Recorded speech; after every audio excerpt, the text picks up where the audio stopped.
What is up, good people? Back again. Something I failed to go over in the prior video, but this is going to be a segment of all its own. I'm going to call it Breaking Down the Business, where I talk about certain sneaker businesses and how they run their model, or their business modules ran. And today we're going to talk about Stockx.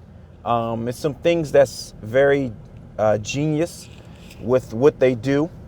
And it's some things that they probably don't want you to know they do and will deny.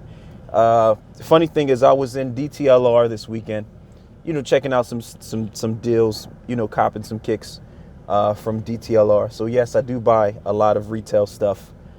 For those of you that think I just buy wholesale, if I see a good deal in a store like that, I'll go cop. But nevertheless, that's neither here nor there. But I was in DTLR. And I don't know if you're familiar with DTLR. It's like Sneaker Villa. It's what Sneaker Villa was here in Philly. And it's now DTLR. So pretty much they have their own radio station. And in this radio station, they were talking about how they're doing interviews with the CEO of Stockx. The CEO is hired to be the mover and shaker. It's not necessarily the owner. Some companies you have the owner that is the CEO and the owner of the company. With Stockx, I don't think this gentleman's the CEO, but they did a radio interview with this gentleman. Nevertheless, I forget his name. So forgive me for forgetting his name, but you can look up, you probably can Google CEO of Stockx and find out that way. So they did an interview and he's addressing these rumors that people are putting out about how them selling fakes and him talking about the competition in GOAT. Things like that. So maybe Google it. You might be able to find an interview. I haven't heard the interview, but the commercial was playing on the DTLR radio station inside of the store. So pretty much, again, breaking down the business with Stockx. One, let's talk about the genius things, because you got to give credit where credit is due. Them creating a sneaker stock market that creates or predicts the pricing or determines the pricing of certain shoes was absolutely, positively genius. Got to give them credit for that. So whoever thought of that, kudos to you. That was freaking genius. But let's get down to the nitty gritty of why Stockx really exists. That stock market scenario of Stockx isn't the main reason for their business existing. The main reason for their business existing is for them to be, quote unquote, authenticators to be able to sell shoes. I'll repeat it and I'll go into it a little bit more. Their business was created for them to sell shoes, and they knew the real versus fake game.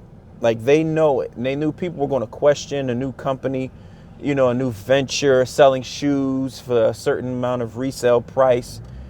Setting the price point for certain exclusives or shoes that's hard to get, or them having exclusives in certain shoes available. So the point of them existing, and shout out to the homie Kev, him and I had this discussion and he brought up this great point.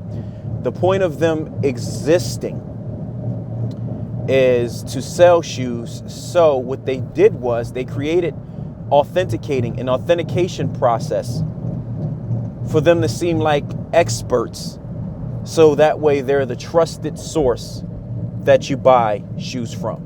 Hopefully that made sense. And again, genius. So you create an authentication process and you paint the perception that you know about these shoes, and not that they wouldn't hire or didn't hire or haven't hired experienced individuals that may have worked with shoes. I'm not saying that. But again, you guys know authenticators are self-made. And again, as you know, I say all the time, real versus fake is extremely obvious. So they created a perception with them being a big company. They got some good size investors to believe in this vision that kind of knew the game or had an idea of the game with it being presented to them. And they got some investors that jumped into this company and was like, hey, that's a great idea. The sneaker game is a very, very lucrative industry. It's a multi-billion-dollar business. We want in. So we'll help you build the perspective that you guys are huge already.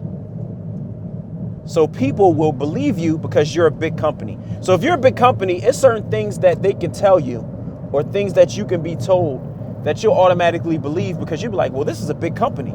So what they say has to make sense. They have to know sneakers. They have to know real versus fake.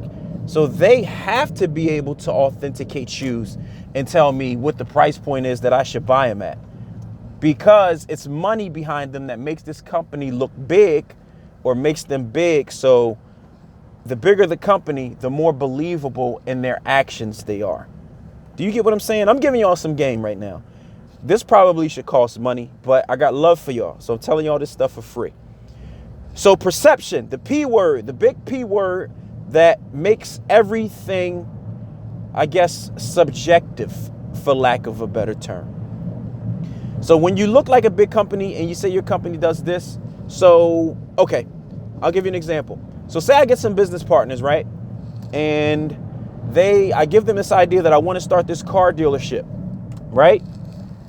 And that we only sell exotic cars. But we're dealing with them with reconstructed titles, which means they were in auto accidents, but the car, they were totaled out, but the car was reconstructed, but they were totaled out some kind of way.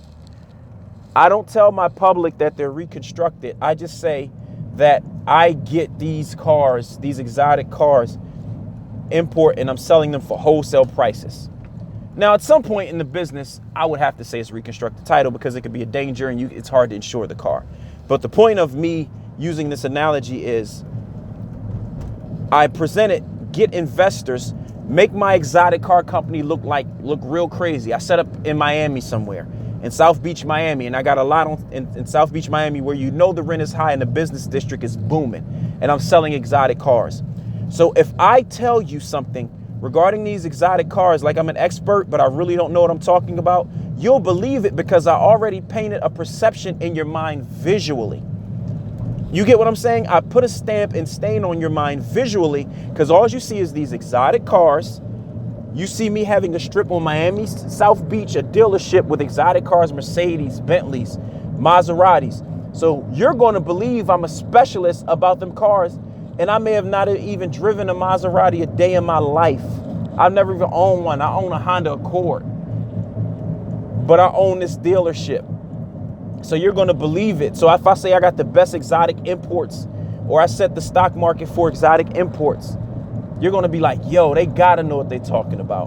Because I just painted a perception because I got some money behind me. So it looks believable. Because you're like, man, this multi-million-dollar corporation, they got to know what they're talking about. No, not necessarily. Or they know what they're talking about and they say certain things to sway the masses for the sake of business. So I know I went all over the world with that example, but you guys get my drift, I would say. But yeah, sorry, I'm at the toll booth. But yes, so that's the point I'm trying to make. Perception makes people believable. Like you see I'll give you another example, which is probably a significantly better one than the previous one that I just did.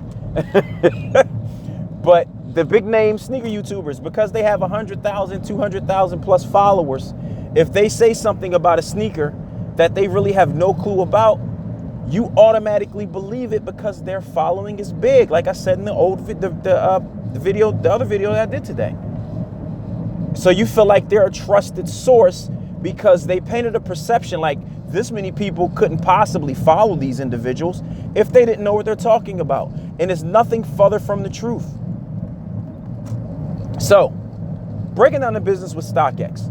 So also, something that I've been preaching to you and telling you for a long time. You think Stockx waited until they got an inventory from individuals, because they buy shoes. So they can't buy wholesale because they buy shoes from individuals. So you think they waited and bought their whole inventory before they opened their business from different people first, and then opened up Stockx and started selling those shoes that they bought from individuals? No way. They bought inventory wholesale. They will never tell you this. This will be denied. There will be lies in that interview with the CEO that are lies. Again, you gotta just use common sense. I can't tell you anything other than that. If you have any type of business savvy, you would know that you would figure this stuff out. And no insult to those that don't have business savvy. But again, use your common sense if you're not business savvy. It's no way that I'm going to buy my inventory from individuals and try to hunt for individuals who's selling shoes in order to start a business to resell shoes. Not when I have a connect and I can get the shoes wholesale already. I'll have before I start business, before I open my doors or my website, you know what I'm going to do? I'm going to have an inventory prepared already. And it's not likely, again, that this was bought from individuals. Like, I'm going to have my stuff. The law of business is this: buy low, sell high. That's one of the biggest golden rules in business, period. Whether you're selling cars, whether you're selling shoes, whether you're selling clothes, glasses, frames, I don't care what you're selling, blinds, whatever, houses. The key is buy at a low enough price point so you can sell it higher to make a profit. Nobody's in business to not make a profit. So my point is, you're telling me you're going to buy shoes from individuals, right? Exclusive joints that'll cost you, say the shoes reselling for $600. People ain't going to lowball sell no shoes to you unless they're really desperate. So you're going to pay. I wouldn't pay, if I want a good flip, I wouldn't pay for that $600 shoe no more than $350, $400. If they got it retail for like $160 and I know I can get $600 for it, I'm not paying no more than $400. I got to make a good profit. But you can't really buy in bulk that much if you're paying that high per shoe. You get my drift? But if you're paying $125, $130, even less, maybe $90, $100 per shoe, and this shoe resells at $600, $700, $400, man, you're in the money. And pardon the sunlight in this video as I'm driving and talking to you guys at the same time. Just like back in the day. Remember that? In the truck. But, so yeah, that makes no business sense. So again, Stockx, this is the module. Again, there's certain things that they won't share with you because they're a business. You don't need to necessarily know who their wholesaler is, because then there wouldn't be no need for them to sell shoes, because you'd be going directly to their wholesaler. So again, I don't expect any business like that to give up their wholesaler. That's just horrible business. I wouldn't be mad if they're like, nah, they can't give you their wholesaler, because that'll put them out of business if everybody had who their wholesaler was. So whatever allegations that's addressed by the CEO, just listen and see if certain things make sense. That's all I got to say. I'm not saying that this man is a liar. I'm not calling him a liar, but I'm sure some lies will pop out for the sake of protecting certain things within the business. That's just how it is, So yeah, back to the matter at hand and behind the business. Stockx ran with the authentication piece. Think about it. I'm gonna tell you another thing, how they may not necessarily hire experts. Because when GOAT and Stockx are hiring for authenticators, they just ask if you have a little bit of sneaker experience. So pretty much they're saying this is something that can be taught to you. If I'm hiring authenticators, I'm hiring managers from like Ubeek, like boutiques like that, from Tier 0 boutiques, or people that work at Ubeek that gets their hands on these limited shoes. Not no cats that get their hand on general release shoes. Like, it's not good enough for what you're selling. Only if you're selling general releases. But we got to make sense here, folks. And again, these people out here, they tell you anything. And the whole time they're dealing with wholesalers. Like, they never ask the questions. Like I say, if you see people on podcasts or whatever, they stir up like a negative narrative and kind of poke fun at it and touch it. Be like, oh no, that's dismissed. Oh no, that's fake. Or whatever the case may be. But nobody talks about the hard stuff or asks the hard questions. And it's cool.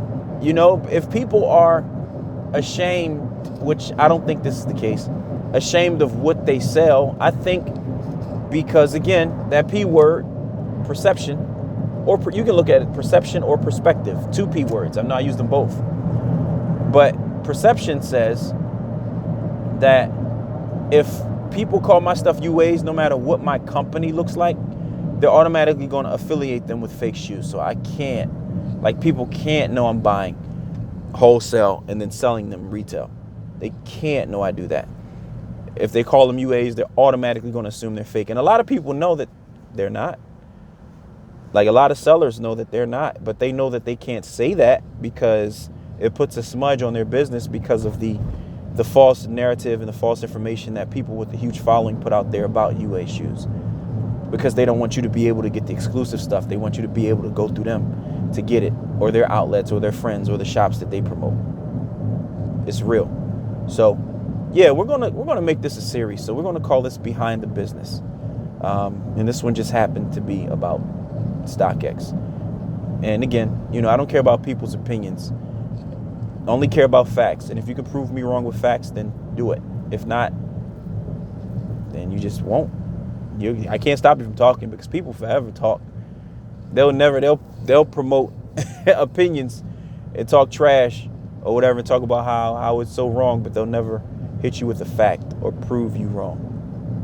It never will happen. Just to let you guys know. So, you just let people talk. But yeah, behind the business of Stockx. And again, we talked about their authentication process, which was whack. Smelling shoes already had the authentication tag on it. Nobody questioned that. Nobody said anything.